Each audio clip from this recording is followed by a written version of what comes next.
दयानंद के परिवार में उसकी पत्नी सरिता और बेटे अयान और अरमान रहते थे। अरमान की शादी प्रिया नाम की लड़की से हुई थी।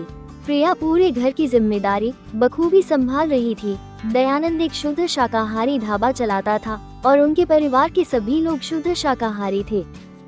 वो मांस और मछली का नाम भी नहीं सुन सकते थे। अभी अयान की शादी नहीं हुई थी। सरिता उसके लिए कोई शुद्ध शाकाहारी बहू तलाश कर रही थी। सरिता बहन, आप कब तक शाकाहारी बहू ढूंढेंगी? अब कोई शुद्ध शाकाहारी नहीं होता है। क्यों नहीं मिलेगी? जरूर मिलेगी। मैं ढूंढूंगी अपने बेटे के लिए शुद्ध शाकाहारी लड़की, तुम देखना। वो मैं देखूंगी ही सरिता बहन। कुछ दिनों बाद अयान अपने दोस्तों के साथ पहाड़ों पर घूमने के लिए जाता है। अरे वाह, क्या नज़ारा है! इतना सुंदर व्यू मैंने आज तक नहीं देखा है। हाँ भाई, नज़ारा तो बहुत खूबसूरत है। चलो आओ आगे चलते हैं। फिर दोनों घूमने के लिए आगे चले जाते हैं। चलते चलते अयान को एक सुंदर सी लड़की दिखाई देती है। उसे देखते ही अयान के चेहरे पर एक अलग सी रौनक आ जाती है। उस लड़की की छवि अयान की आंखों में बस जाती है। क्या भाई, अब बस उसे ही देखता रहेगा या आगे भी चलेगा? हाँ हाँ चलना, तू ही रुक गया था तो मैं भी रुक गया। फिर दोनों घूमकर शाम तक अपने होटल में आ जाते हैं। मगर होटल में आने के बाद भी अयान सिर्फ उसी लड़की के बारे में ही सोच रहा था। अयान को वो लड़की बहुत पसंद आ जाती है। भाई अब सो भी जा, मुझे पता है तू वही लड़की के बारे में ही सोच रहा है। तुझे कैसे पता कि मैं उस लड़की के बारे में ही सोच रहा था? कहीं तू माइंड रीडर तो नहीं? अरे नहीं नहीं भाई, मैं माइंड रीडर नहीं हूँ। बस मैं तेरे चेहरे के हाव भाव से समझ गया था।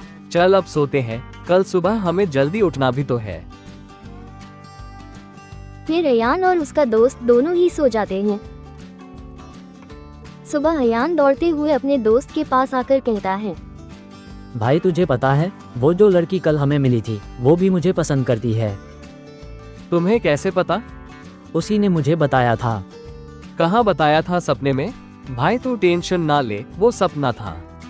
अरे हाँ, ये तो मैंने सोचा ही नहीं, पर जो भी था बहुत अच्छा था। भाई सपनों की दुनिया से बाहर आओ और फटाफट तैयार हो जाओ, हमें और भी जगह जाना है। अच्छा ठीक है, मैं अभी तैयार होकर आता हूँ, बस 5 मिनट।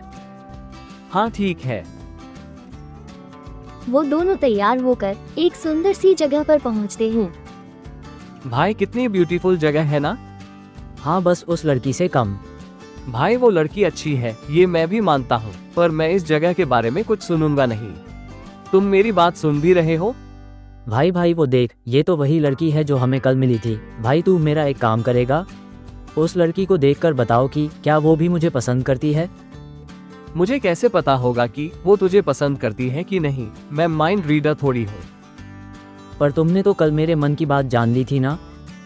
हाँ, पर मैं तुम्हें अच्छे से जानता हूँ, इसलिए मुझे पता चल गया था। मैं हर किसी का माइंड रीड नहीं कर सकता। भाई एक बार ट्राई तो करके देखो, क्या पता सच हो जाए। अच्छा ठीक है, ट्राई करता हूँ। उसे देखकर लगता है कि वो तुम्हें पसंद करती है। नहीं भाई तू मेरा दोस्त ही है ना? नहीं, दुश्मन। मुझे पहले ही लगा था। हथों, मैं उसी से ही पूछ लेता हूँ। तू डायरेक्ट उससे पूछ लेगा? इतनी हिम्मत है तेरे अंदर? बहुत हिम्मत है, तू बस देखते जाओ। अच्छा चलो देखते हैं। चलो का क्या मतलब है? सिर्फ मैं जाऊंगा, तुम नहीं। तुम यही खड़े होकर यहाँ का व्यू देखो। वैसे भी वो लड़की से अच्छी तो ये जगह है ना? सॉरी भाई, गलती से निकल गया था। अब चलो, वरना वो लड़की चली जाएगी। अयान और उसका दोस्त उस लड़की के पास जाते हैं। हाय, आपका नाम क्या है? हाय, आई एम सोनल। और आपका क्या नाम है? जी मैं अयान हूँ। वैसे मैंने आपको कल देखा था और आप मुझे बहुत अच्छी लगी। अगर आप बुरा ना माने तो मैं आपसे एक बात कहूँ। हाँ कहिए ना।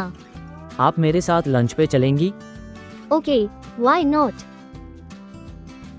अयान और उसका दोस्त सोनल के साथ एक अच्छे रेस्टोरेंट में पहुंचते हैं। वहां पहुंचकर अयान अपने दिल की बात सोनल को बता देता है और सोनम को भी अयान पसंद आ जाता है और वो शादी के लिए मान जाती है।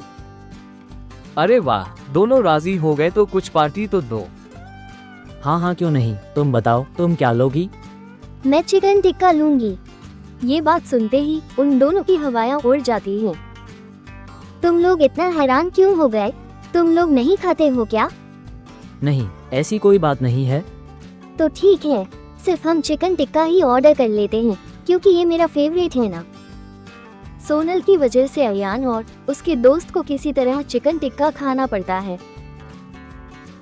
और कुछ दिनों बाद उन लोगों की बहुत धूमधाम से शादी हो जाती है।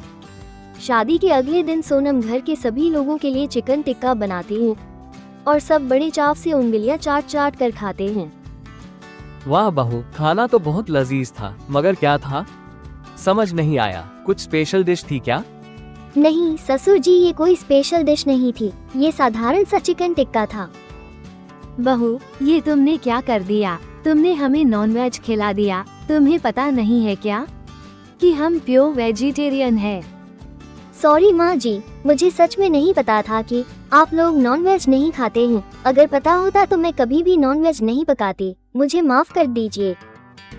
बहू, तुम क्यों माफी मांग रही हो? बल्कि हमें तुम्हारा शुक्रिया अदा करना चाहिए कि तुमने हमें इतनी स्वादिष्ट चीज खिलाई। हम तो बेकार का नॉनवेज को बुरा समझते थे, पर आज हमें पता चला कि ये कितना टेस्टी होता है। सबने सोनल के चिकन टिक्के की बहुत तारीफ की। आखिर में सरिता को भी चिकन टिक्के की तारीफ करनी पड़ी। फिर सोनल रोज रोज मांसाहारी खाना बनाती है और पूरा परिवार बड़े मजे ले लेकर खाते।